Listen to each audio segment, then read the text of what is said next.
I grew up in the Bay Area, which is a very wealthy suburb, Bay Area in California.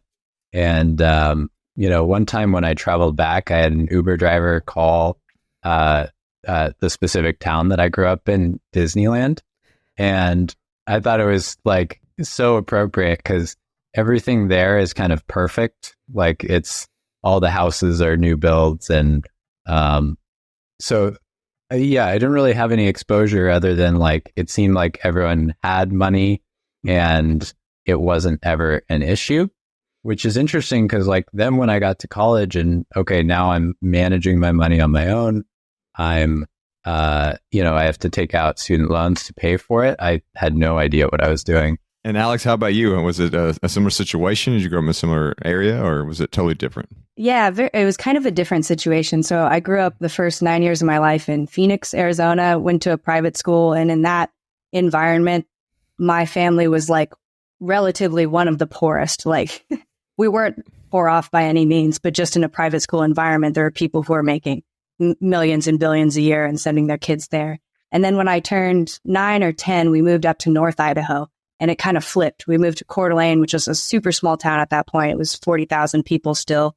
And we were some of the wealthiest of the people that we knew. My dad was in medicine, and so that kind of influenced that. And so that was an interesting transition to be sort of on two different sides of things. And then maybe more interesting, what impacted my perception of finances. We didn't talk a whole lot about it, but in 2006, 2007, there was a big boom of real estate and people getting into flipping houses. Right around late 2007, my family decided we were going to jump in on that. So we had one house already, bought another with the intention to flip and sell. And then 2008 happened, and we ended up with two mortgages and two houses that we couldn't really afford that well and carried them for probably 6 or 7 years. And our relationship to money really changed. I was at a private school again for a little bit there. My brother and I both had to leave the private school because of that. We went from being pretty comfortable to no eating out to buying anything we needed at thrift stores, things like that. And so it was yet again, a dynamic switch of how we related to money. And that really, I think, was the most impactful and influenced my finances moving forward, of erring on the side of being very conservative, saving a bunch, not spending if you don't absolutely need to. So let's jump forward to when you two meet, and let's just try to paint a picture. What were your careers like? Were you making, like, what, if you want to share, what amount of money were you making? It sounds like you had this shift pretty early on, Alex, where you started to kind of see how frugality could be like a card in your back pocket. And 2008 sounded like it kind of had it kind of forced that shift on you. Sean, I'm not sure if and when that happened to you, but growing up in the Bay Area where everyone just seemed to have money, I'm guessing at some point that you learned kind of the tenets of financial independence, and that, money isn't just always going to be available. Now, you probably got hit pretty hard when you started to have to provide for yourself and cover your own bills and understand wow, I have all these, student loans and things that I have to pay for. So at the time you guys met, what did your lives look like? After I graduated college, I had about $150,000 in student debt. And so I moved to a new city. I moved up to Seattle and I rented this really nice waterfront apartment with a roommate. And, we were making decent income, but definitely not paying down that student debt in an appreciable way, and definitely not making progress towards that. And I think one thing, I read a bunch of books. I, reached out to people. I was trying to figure this out because I knew I wasn't good at it. And I knew, so basically what I did is I started reading every single personal finance book I could get my hands on. And eventually I came across Mr. Money Mustache, which I think was probably my first foray into personal finance. And I figured out that I could do this.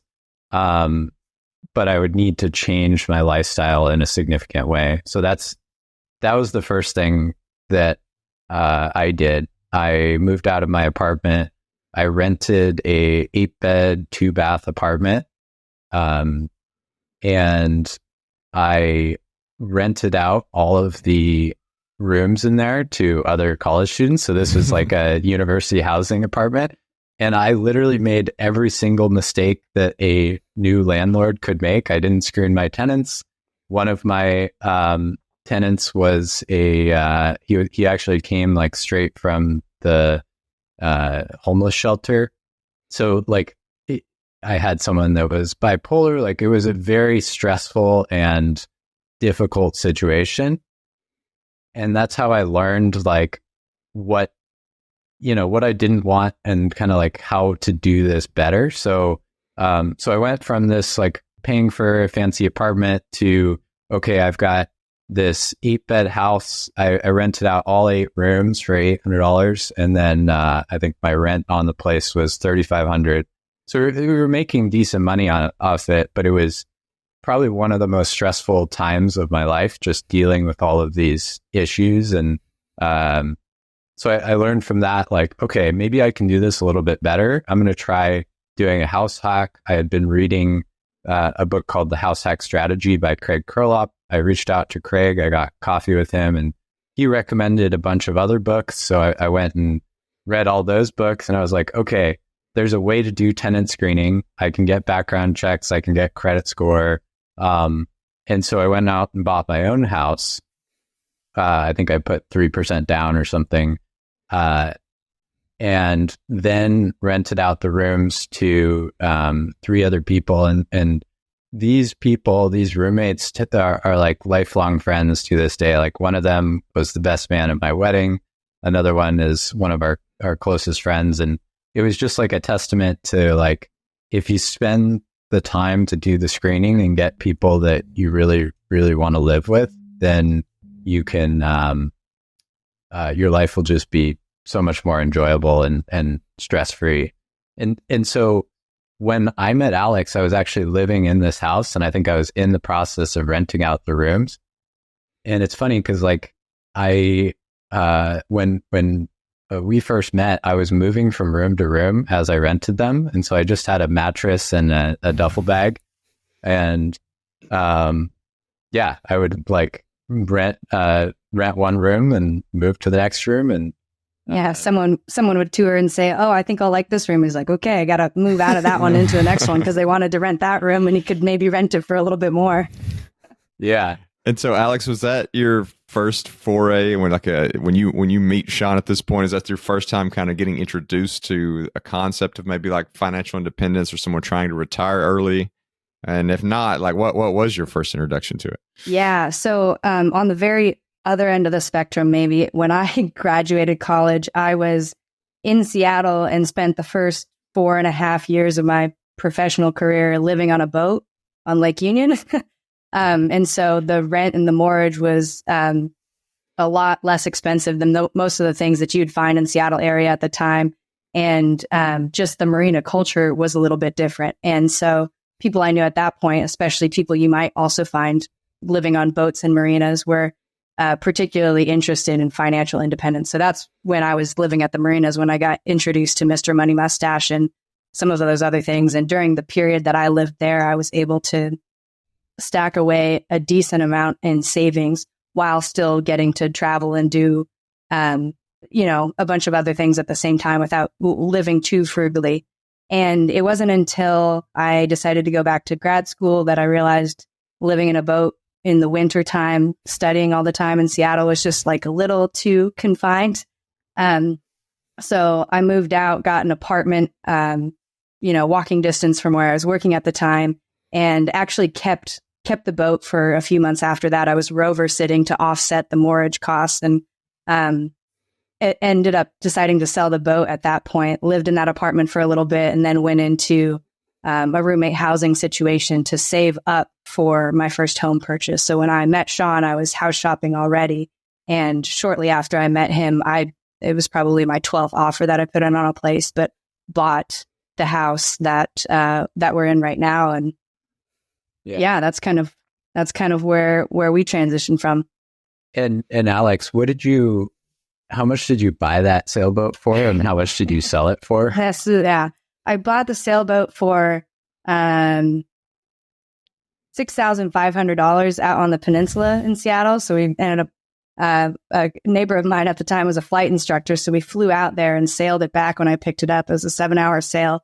And then 5 years later, with very minimal work put into the boat, I mean, obviously keeping things good, in good shape, but I sold it, I think it was for either 6,300 or 6,000 flat. And so basically, and my mortgage at the time was, I don't know, $350 a month, maybe. So not too shabby. This is one of my favorite things about this podcast. Justin and I talk about this all the time. People will ask for the blueprint to financial independence, and it's not the blueprint. It's getting in the mindset. Like, Sean, you're doing this thing where you're renting out an 8-bedroom house for, I think you said $3,500, and then you're figuring out like, oh, if I rent each room for $800, like, I can get $5,600 in income. That's just a weird thing that most people don't do or even think to do. And then, Alex, you're buying and living on a sailboat for 4 years in Seattle. Most people are probably not willing to do either of those things or even think that those things are an option. So that's just one thing I love about this podcast is there's not like the specific roadmap to FI. It's just getting in the FI mindset and then making those uncomfortable, maybe not uncomfortable, but creative choices that most people aren't willing to make. So once you guys kind of meet each other and start talking, were you guys aligned? Did you have like a FI plan you wrote out? Did you guys compare spreadsheets? What did the planning look like at that point? Yeah, that's a great point. I think we were at a base level. We were pretty well aligned already. Just as far as day-to-day expenses, we both tend to be pretty frugal. I mean, we don't go out and spend money on a whim so much. I think probably maybe the biggest difference at that point, and it kind of sticks in my memory, is Sean. I was not flying at the time that I met Sean, but Sean's been a pilot for 6 or 7 years now. And aviation certainly is a larger expense. And I remember at one point, I think we were doing the 20 or 40 questions. I don't know what it was, but one of the questions was, what's the most money you've ever spent on something? And, you know, aside from house and car, like the next biggest thing I think was my Garmin watch, which was $600. And that was like the largest amount of money I'd spent on something at a single point in time. And you know, compared to some of the purchases he had made, like buying shares in airplanes, it was just, that was a different setting point. But yeah. And I think to add to that, like I was even on the frugal side of aviation. The first airplane I bought was a 1948 Cessna 140, which you can Google it. It's kind of a classic design, but we bought that for $10,500 and flew it. And I was a half partner in it. So I spent $5,000 and had my own airplane.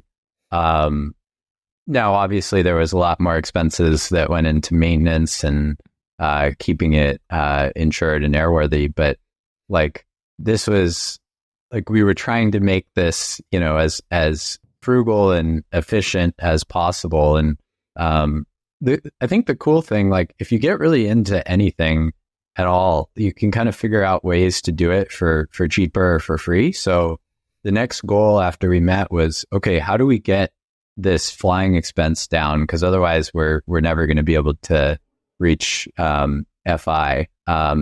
And the answer there was to get my flight instructor license. So I think like about 3 years ago, I became a flight instructor and started teaching other people. So I got to fly for free. And then the money that I charged them for that went to pay for my own flying. So it's worked out really well. And then I was able to teach Alex, and you got your license, I think about a year ago. And then, we've just been doing that. So just to help the listeners kind of, you know, keep up with your story and put like a timestamp in, how old were you? What year was it when you two met? And maybe you could talk through, as much as you're willing to share, like a little bit of a financial snapshot. And also curious, like if you at that point, like pretty early on, had an idea of when you thought like retirement might look like what your FI goals were. Sure. So we were 25 and 26 when we met. We'd been working since college, so for about 3 years for both of us. No, Fuck. we met in 2020, and I had already been working for 7 years. Okay. She's a year older than me. So Couples trivia. Yeah. You're older, two grades ahead.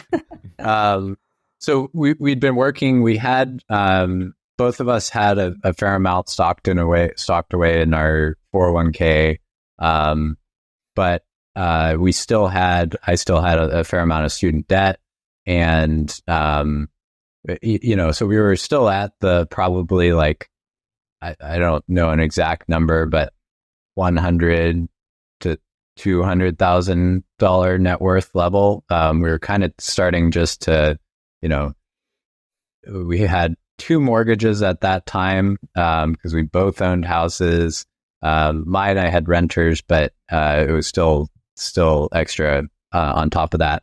And we hadn't really combined any of our finances or any of our expenses. And so we had a lot of duplicate expenses like the mortgages and cars and stuff like that. So I think what really accelerated our path was when we started looking at things as a unit and started planning for how do we do this efficiently together. So the first thing was selling my house, and we lucked out on that because we sold it I think this was in 2023. We sold it like basically right before the Fed increased interest rates. I think it was April 2022. April 2022.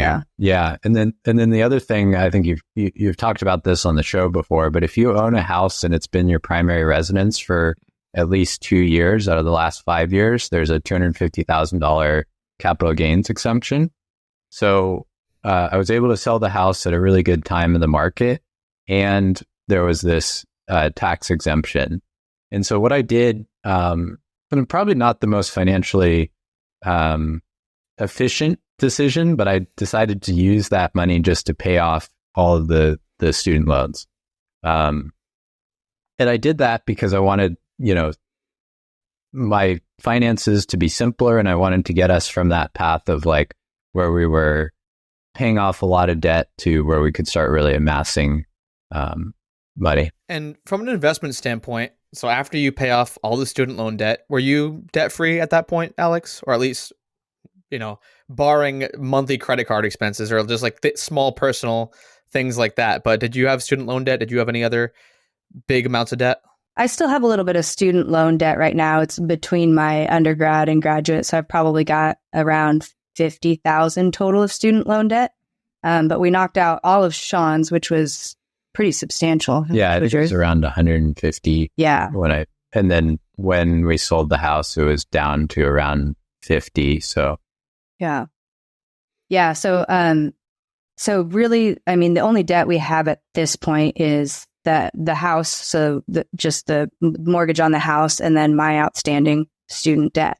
And we have talked about paying that off, but that's been a conscious decision to not do that just yet because the interest rates on that are so low, and there are so many other opportunities for us to be making money with that. So we've gone that route in the meantime, and we're paying that off steadily. And the mortgage is the same with the house. It's so low that we've decided to put that money to work in other ways. That was the reason I asked that question. Is it sounds like a lot of your debt now is this really low fixed interest rate debt. What are you doing on the investing front? Are you guys just hammering all of the tax advantaged accounts and then investing in the brokerage? Is it index funds? What's your guys' investment strategy? It's mainly been index funds, so VTSAX and VTI. We read The Simple Path to Wealth and agreed with J.L. Collins' ideas, and so we just started putting it there. And in terms of tax advantage, yeah, we're taking advantage of the 401k.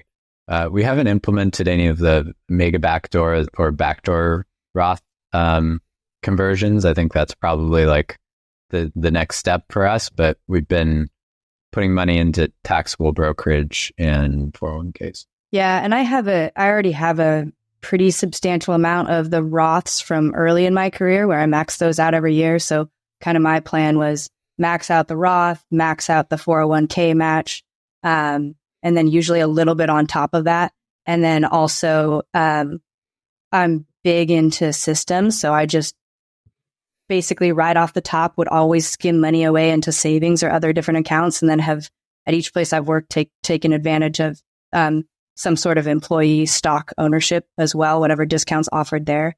And then in the meantime, we've got, again, systems. So weekly or biweekly purchases in brokerage accounts in the meantime. And I think some of that's still proceeds from the house from when we sold it. That's still buying into the market.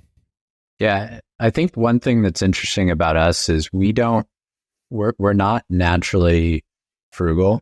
And so we've had to really set up systems so that everything is automated, and that's helped us a lot. So all of our bills and everything get paid off automatically. But then in addition, we've got automatic investments that go into Vanguard. And what I encourage people to do as they're getting started is, like, even if you don't have money to invest, set up that automation, right? And so, like, I've told people, $1 a day, or realistically how that works is you put in $31 a month and have that automated investment. And then you can just dial it up. You already have the system in place. It already invests into the fund that you want. And so, yeah, that's been a boon for us. Well, Sean, Alex, I'll direct this question to you first, Alex, but I'm just kind of curious. You both seem to have had like a really good grasp on finances, especially when we compare like to the broader public. And you were already making some really, kind of creative solutions to your financial situation and looking for ways to save money and putting money away. You were already ahead of probably a lot of your peers, but the way that we came to know each other was because you reached out and were looking for like a little coaching towards financial independence. So I'm curious, like, what was it that made you decide to reach out and say, like, hey, we would like a little, I don't know if it was just like help, accountability. Like, I'll let you kind of answer that question. But obviously, y'all were already ahead of a lot of your peers, but you decided you wanted to double down and really focusing on it even more. So kind of what led to that? Yeah, I think the first thing was Sean discovered your blog initially, Justin, and shared that. And we were both kind of in awe at what it is that you were accomplishing and doing on a regular basis, or the richness of your life and all the things that you were still doing while also actively pursuing financial independence. I think there are a lot of FI resources out there that really preach like buckle down, just eat rice and beans, don't ever treat yourself, don't travel, never buy a coffee, just drink water, like,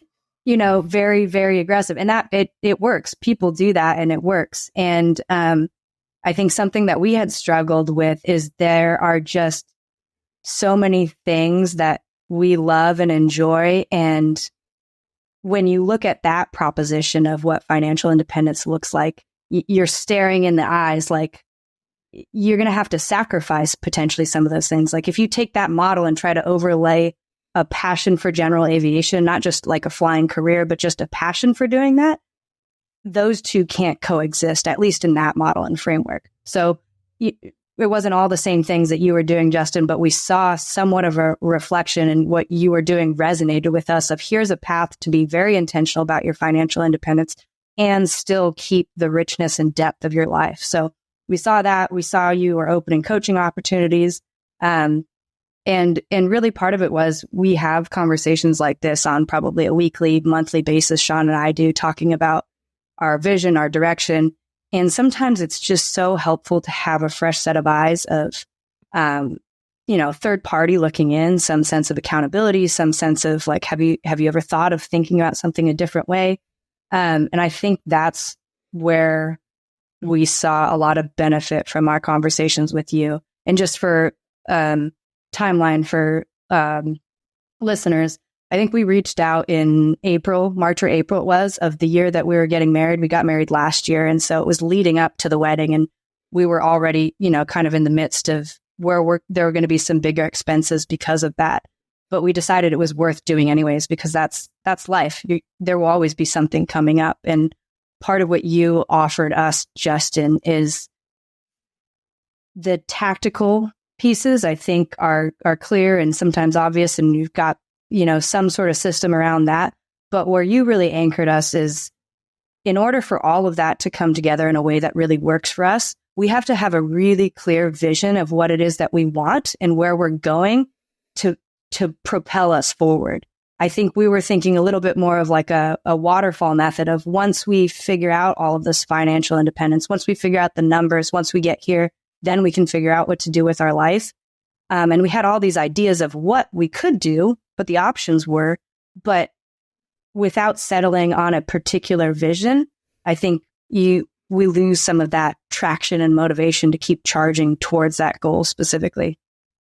Anything you'd add? Yeah, no, I think your point on deciding is super important. I just read a book, I think it was called 10,000 Weeks, where it talks about that indecision. As humans, we always want to keep all of our options open. And it's actually the opposite that you want. You want to decide on an outcome and then try to align to that. And, you can always change your mind, but I think that's a much better way to plan and to live your life. So were you guys doing less of the fun stuff you're doing now? Or were you doing all the fun stuff you're doing now, but you weren't doing it as smart and as frugally as you wanted to? And that's kind of what encouraged you to reach out and seek extra help. Because just to give the listeners some background, I mean, you wrote a little bio and you already talked about being pilots, but you're also big skiers. I was looking at your Instagram, you're traveling all over. Skiing is notoriously not cheap sport. You're also ultra marathon runners. I'm guessing you're doing a lot of traveling for that. So you're doing all this kind of extraneous, notoriously not cheap activities like pilots and skiing and ultra marathon running. Were you doing all of that stuff pre reaching out to Justin and like really deciding that you wanted the extra boost? Or was it that you weren't doing as much as you wanted to and you wanted to figure out how you could incorporate more of that into your FI journey? No, we were doing all of it.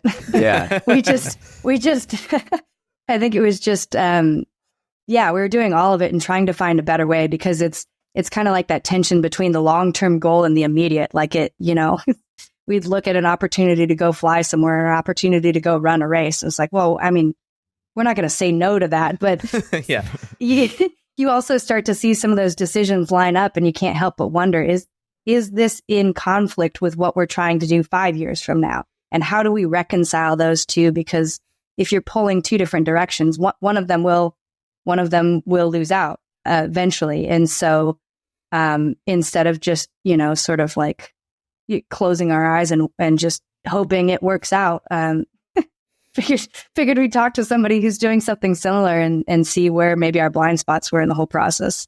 Yeah. And we managed to do, I would say, like, we're kind of like secret fire advocates. We don't really talk about it, right? But we adhere to the principles. And I'll give you an example. Like, we decided to do a trip in the airplane that we called the 50 Project, which is where we flew to all 50 US states in one continuous trip. So we took off from Seattle and we went north, then we landed in all the northern states and, kept going until we had landed. And we actually ran a mile in each state just to, have something to do.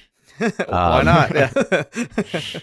And so you might think, like, flying your airplane around the country, going into all these different places would be extremely expensive. But one of the challenges that we had is we wanted to stay with friends and family as much as possible along the way. And so we were like racking our brains, like, hey, do you know anyone in Tennessee? And there was one instance where Alex's former coworker had moved to Tennessee and she had reached out to her and she's like, well, you can't stay with us, but you can stay with my aunt and uncle. And so, we'd shown up to this random house where we didn't know who we were staying with, but we managed to complete that entire trip with like only, I think, 2 nights in a hotel or Airbnb that we had rented. 2 nights out of 5 weeks. Yeah. Wow. And some of those connections were just so rich and something that we really wouldn't get any other way. Like it was so much better staying with our friends and family. I remember one of my favorite stops was in Nebraska with Alex's family. We were in a little town called Friend, Nebraska, which is a corn farming, mostly corn and soybean. And we got to ride in the combines. So these giant, like almost $1 million John Deere combines. Multi-million-dollar combines. Yeah. They're expensive. That's the latest technology. That was the 2023 edition of the John Deere. That is true. Yeah. And it was so cool. It was a whole world that I had never been exposed to and knew nothing about. And there's just so much science in it, like the amount of water concentration in the grain, and it analyzes it as it sucks it up into the hopper. And it blew my mind. And then just getting to spend time with her family there, that was, I think, my most enjoyable stop, which if you look at the map of the US, you wouldn't think that would be it. But I think when you open yourself up to opportunities and you try to challenge yourself, you can have some really interesting experiences. I'll add one more thing just to that, because you were asking, were we doing all of that stuff and doing it another way? One of the other things that we had leveraged even before talking with Justin is we started using trusted house sitters, which really decreased the cost of our stays, both for when we traveled, but also and house sitters. We have a dog. And so, dog care can be really expensive. And so we were able to use that to offset costs. I think the first year we did that, we got 6 or 7 weeks of dog sitting, not consecutively, but for the price of $130, I think is the membership. And then we also used that for places to stay. So going up to Alaska a couple times, we've used that. And when you can knock out your entire housing expense for a week and a half, 2-week long trip, it's substantial. And yes, it's constraints and things you have to work around, but those are some of the ways that we've enabled the things that we want to do. We find things to make that work. Yeah, we've actually, like the dogs that we've sat, we're kind of sad when we leave.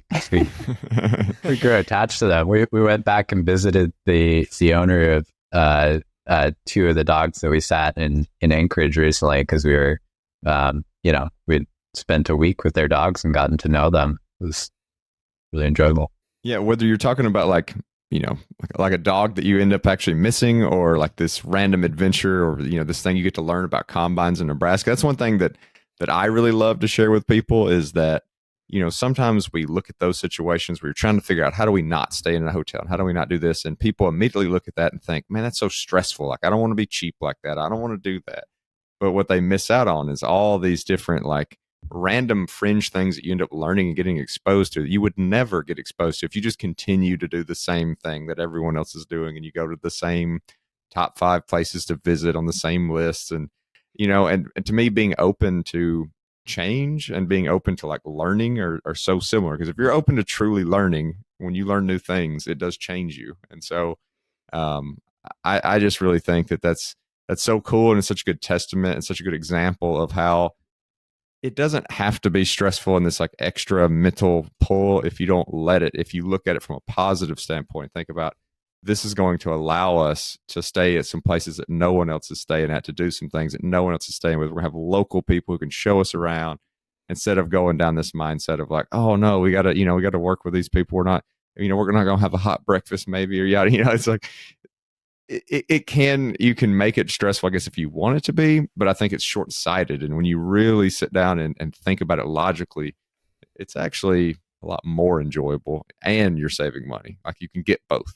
Yeah, 100% agree with that.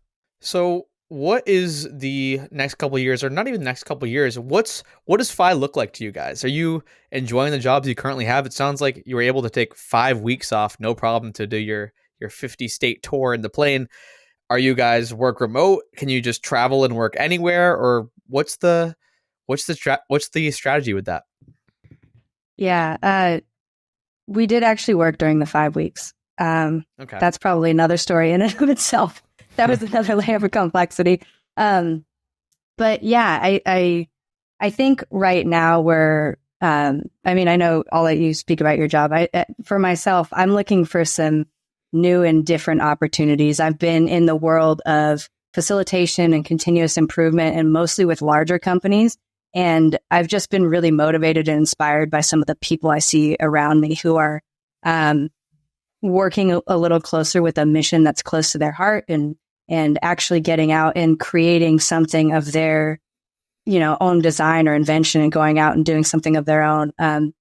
I would love to get somewhere in that world. And also we've talked about starting a family sometime in the coming years. And so one thing that we've discussed as a priority is, and we of course discussed this with you too, Justin, is having a way to take some time off and have some unabridged adventures together before that next chapter and season of our life. And so that's probably one of the biggest North Stars for us right now, is figuring out how in that timeline or that time horizon coming up, how do we find even more time freedom, whatever that looks like, time freedom for us to have some more adventures, explorations, and then also pave the way for some of our bigger decisions, like where do we want to end up ultimately? What do we want our lifestyle to look like? And how do we experience a little bit more of that so we can get a better idea of what that answer looks like? Yeah. And I think the cool thing about FI is it gives you all these options. So when we're looking at taking some time off, we have this camper van that's a converted transit. And we realize that if we get our expenses down low enough, our net worth is actually going to increase if we spend time off, because now we're not, living in a big city and commuting into the office and all of these things. And so we realize that we're in a really good place where we can kind of renegotiate some of what our work looks like. I really enjoy my job right now and having fun with it, so that the retire early part is not as critical for me, but just having that ability to say, okay, we want to take 6 months off and go travel around the country, or ski for a month in knee-deep powder in Alaska, and it's really fun. And if you had to sit there today, obviously you're still figuring things out. I know from my experience, like things will change, like, stuff will happen that you weren't expecting. You'll get interested in something you weren't expected to, et cetera, et cetera. But if you had to sit down today and like circle a year, out on some kind of big calendar, what year do you think you project where you'll be at a place where you could say, hey, we're financially independent, or we could retire if we want to? June 2024. Oh, wow. I mean, and that's kind of with I think that's the kind of like what you said about opening up options. I think that's with the understanding that both of us actually find a lot of satisfaction and value from working on something or towards something. And so I think that's, partly with the idea that we can take some time off, and that probably won't be like retire for the rest of everything, but that's the opportunity to take some time off, create some time and space, and then we'll find whatever the next iteration of what that work looks like for us. So, I mean, that's the goal that we've got for ourselves right now. Yeah. I think one thing that you helped us see, Justin, is like, there will always be another number or another goal out there. If $1 million is your goal and you get there, then it'll be 2 million. And then, you start talking to people and you realize that like the target is moving if you don't take action. Like if you do take action and figure out what it is that you want to do, and maybe you do want to work in some capacity, that just kind of adds to the joy of life. You get to renegotiate a little bit. Did you guys base your expected expenses off a certain year that you really enjoyed? Like 2021, that year was awesome, perfect amount of travel. How did you guys map out how much you're going to need in retirement, especially with variables like potentially starting a family? You know that there's going to be added costs that you don't have now. Yeah, I don't think we really have like a good stable year yet, just because we got married last year, and it's mostly just been looking month by month, looking at credit card bills, looking at like what our fixed expenses. One thing we've worked on a lot is driving down fixed expenses. So we own all of our cars and vehicles, airplanes outright. So like it's very easy to look at and be like, okay, here's what we need to pay every month, and here's how much we need to bring in to cover that. I think the tendency, at least one of the things we learned in, especially over the past 9 months, maybe, is the tendency is to think very binary, all or nothing. You're either covering all of your expenses with interest that's coming off of your investments, or it's not it. You have to keep working. And so that's one of the negotiations we've sort of had of like, okay, what if you reframe this? What if you could get this this much amount of a monthly interest coming in or monthly income coming in? And maybe that doesn't replace what we have one-to-one right now with our corporate incomes. But it would be a totally different lifestyle then, and looking at what it is that we're paying now that may have to do with, again, driving into the office, all of those expenses that correlate with that, or even the house expense. If we were to be on the road, all of a sudden your mortgage is wiped off potentially, whether you sell or rent. There's a way to reframe what that day-to-day or month-to-month looks like. Yeah. And then I was going to say, like, so much of your income when you're working a W-2 job goes towards your savings, right? So, like, yes, you should always save, but if you got a fairly good nest egg, then you don't necessarily need to replace the savings part, so that your actual expenses are lower. And if your income, if shit hits the fan and you do lose your job or whatever, and you already are 90% of the way to FI, then you just pick up some extra, plane lessons or whatever, something fun, something that it's not going to be the same as your W-2 job, but it's just a little side hustle. It's something to pay for the next vacation or pay for the next trip. That's what I love about FI is if you can get those fixed expenses right, then you can spend whatever you want in those miscellaneous categories if you have the cash flow for it. Like, I feel like that's how I operate. That's how Justin operates. We keep our fixed expenses really low. So then if we do want to go on some big vacation and we have the cash flow coming in, why not? Like, it's not like that expense is going to happen every single year or over and over and over again. But if you have a big bonus or you're doing really well and you started this side hustle and you can then use that money to do some really fun thing, like, why not? It's not like you're buying a Lambo or a $2 million house on the water. That's not an expense that you have to pay for every month. So I think that one cool thing about y'all's story is that right now, you're still on the path, although it sounds like you're pretty close to the end. That was one of the reasons why we wanted to bring you guys on, is we haven't got to highlight too many people as they're on their journey. And so, especially if it's like a mindset thing, is there anything you would, like a nugget of wisdom you would like to give to those listening who are on their path currently and haven't reached it yet? Yeah, that's a good question. I think two things come to mind specifically with that, and they probably sound obvious, but I think it takes a little bit of challenge and self-reflection. I think the first is getting very clear on the vision, what it is that you're tracking towards, and deciding and committing to that thing. Maybe it'll change still, but having a very clear vision set out is going to be what helps motivate you in the meantime. Like when you're looking towards a date, if you're saying, December is when I'm, going to quit, sell everything, go to Costa Rica and live there for 6 months, for example.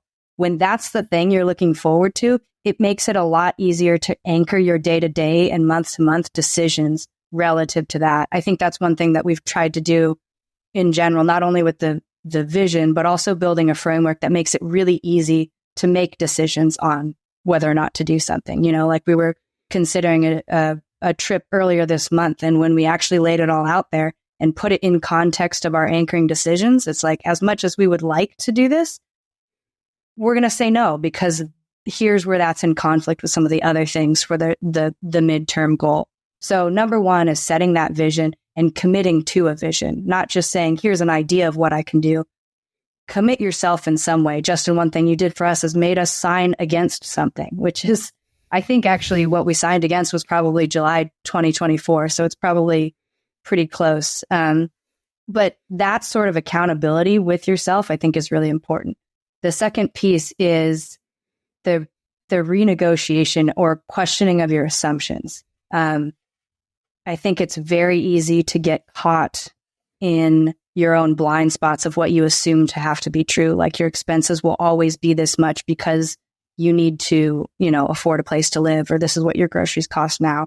And when you start to peel back layers from that, you start to realize how many of that is like an assumption of a mortgage, or assumption of groceries in a certain city, or assumption that I'm having to drive to work every day. And those small things, I think once you sort of line them up, you realize that there is a lot more that's up for negotiation than you may realize in the journey. Well, as we bring this episode to a close, just want to say it's been awesome to meet you guys. Justin said, Sean and Alex are so cool. They have such a great mindset. They're doing all this awesome stuff. And for those who want to follow along, who might want to get in touch and who might be inspired by your story and your FI journey, where is the best place or places you want to send them? Instagram's probably the best place for me. I'll give you the handle, but it's Abex Latte. It's just first and last name, but second letters are switched, ABEXALATE. So you can see a lot of our journeys or adventures that are happening on there. Yeah, and I've got a personal blog that's swsmith.cc, and there's some fun articles on there, like how to get your pilot's license. And you can save some money on that. Awesome. Well, thank you both so much for giving us some time. It was awesome to get to meet y'all. I'm glad you reached out to me for coaching, but I'm glad we've got to kind of continue to get to know each other. And I appreciate you taking some time out to share the story with the rest of the audience, because I think it's going to be super inspirational for those people who are still making their way on their way to FI. So thank you so much. Yeah, thanks so much for having us. Great to meet you, Cody. Justin, great to talk to you again. And we'll see you in June in Alaska. That's right.